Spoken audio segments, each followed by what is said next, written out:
તમે તમારા બાથરૂમમાં જો ગેસ ગીઝરનો ઉપયોગ કરો છો તો આ વિડીયો તમારા માટે છે। નમસ્કાર, સંદેશ ન્યૂઝના ડિજિટલ પ્લેટફોર્મમાં હું છું આપની સાથે માલવી। શિયાળાની ઋતુ શરૂ થઈ ગઈ છે અને આપણે બધા જ ગીઝરનો ઉપયોગ કરીએ છીએ, પરંતુ અમુક વાતો એની જાણવી ખૂબ જ જરૂરી છે। આજની એક ઘટના સામે આવી છે બનાસકાંઠાના પાલનપુરની, કે જ્યાં એક 13 વર્ષની કિશોરી ગેસ લીકેજ થવાના કારણે ગૂંગળામણથી તેનું મૃત્યુ થયું છે। કારણ હતું કે ગેસ ગીઝર જ્યારે નાહવા ગઈ ત્યારે ગેસ ગીઝર લીક થયો અને એની ગૂંગળામણથી આ જે કિશોરી છે તેનું મૃત્યુ થયું છે। ડૉક્ટરે તેને મૃત જાહેર કરી। આવું ત્યારે જ બને છે જ્યારે ઓક્સિજન પૂરતા પ્રમાણમાં મળતું ન હોય અને એ જે એલપીજી બળતણ ગેસ છે એ એક ગેસ ઉત્પન્ન કરે છે। કાર્બન મોનોક્સાઇડ એ જે ગેસ છે ઉત્પન્ન થાય છે અને તેના જ કારણે આ ઘટના બનતી હોય છે। હવે તમારે કેવું ગીઝર લેવું જોઈએ એની પણ હું વાત કરી લઉં।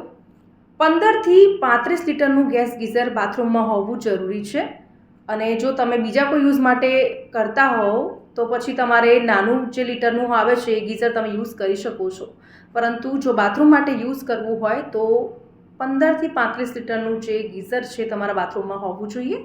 આ સાથે સ્ટાર રેટિંગ ખૂબ જ ચેક કરવી જરૂરી છે। જો 5 સ્ટાર રેટિંગ હોય છે તો એ વીજળીના વપરાશમાં બચત કરે છે, એટલે કે રેટિંગ જોવા જોઈએ ખાસ તો કે કેટલા સ્ટાર રેટિંગ છે।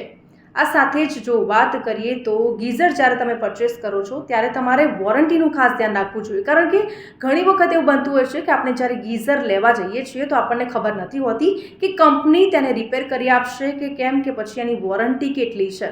તો તમારે આ પણ ખાસ ચેક કરવું ખૂબ જ જરૂરી છે અને જો સારી કંપની હશે તો એ વોરંટી આપે છે ઘણા લાંબા વર્ષો સુધી, જેમ કે 2 વર્ષ 5 વર્ષ। એ તમારે ચેક કરવું ખાસ જરૂરી છે જેથી કરીને આ પ્રકારની દુર્ઘટનાથી આપણે બચી શકીએ। તો આવા જ અપડેટેડ વિડીયોઝ જોવા માટે સંદેશ ન્યૂઝના ડિજિટલ પ્લેટફોર્મ સાથે જોડાયેલા રહો।